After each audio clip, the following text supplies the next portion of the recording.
Good morning, folks. I want to share this article with you quickly and also remind you that we've got a live stream later on today. So click on the like and subscribe button and make sure you don't miss it. I'll see you later. I'm also giving away 10 free memberships to my channel during the live stream, so make sure you don't miss it. Let's have a look at this article. There are a couple of implications here which are important for you to consider. The main headline here is the dollar strains the limits. Higher for longer, it definitely is. Rates market had grasped this before Federal Reserve Chair Jerome Powell took a Q&A with Tiff McClem, his opposite number at the Bank of Canada. So let's just go through this and see what the implications are, and I'll show you my trades quickly, so stay for that at the end. Higher for longer is pushing dollar power to limit. Not quite grammatically correct, but we get the gist. Powell makes clear that Fed won't cut soon. The dollar is turning the screws and markets and the other central banks can't keep up. This is written by John Authers over at Bloomberg. Today's key points, according to John, yes, the Fed is definitely going to be higher for longer. I was watching that interview. That means trouble for emerging markets carry trades, including the dollar yen, and forces Japan to decide whether to intervene. We'll talk about that shortly. It also ups the pressure on China over whether to weaken against the yen.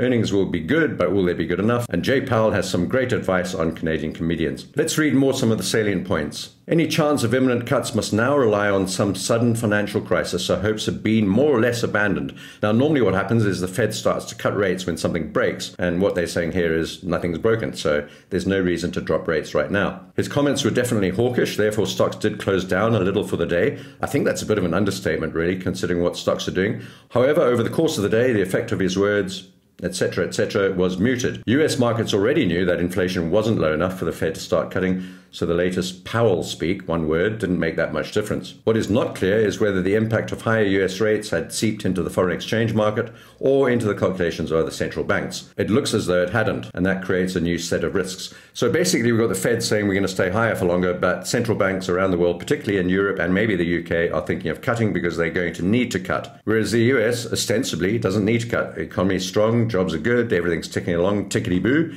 and there's no need to cut, according to the Fed. That's until something breaks, of course, which it will do eventually. A note on developed markets using the policy rate projected, etc. This should sustain dollar strength at the expense of the euro and the yen. We'll have to see if that plays out. We've just gone long on the euro, a small position and a tight stop. There's a comment here about the yield differential between the US and I think it's the German 10 over here, and that's broken out to new highs. So there's a big disparity between the two currencies. It's getting bigger, and that will put pressure on the euro and support the dollar. As for Japan, well, as you know, we're short on the dollar yen, and there's a lot of blah blah here, but here's some important points. For some years, Japanese authorities have set the 152 yen to the dollar as an exchange rate that must not be passed, and they've intervened to defend it. The US CPA data for March helped the dollar burst through that level. There was speculation that 153 would become the new line in the sand, but the dollar has passed that and it's now beyond 154. Could 155 be the new 152? We'll have to find out. Does Japan intervene to defend 155, and with the momentum behind the dollar, can it even afford to do so? The BOJ, which alone among central banks actually wants inflation to rise, has to decide whether the hike has to be more than planned to defend the yen.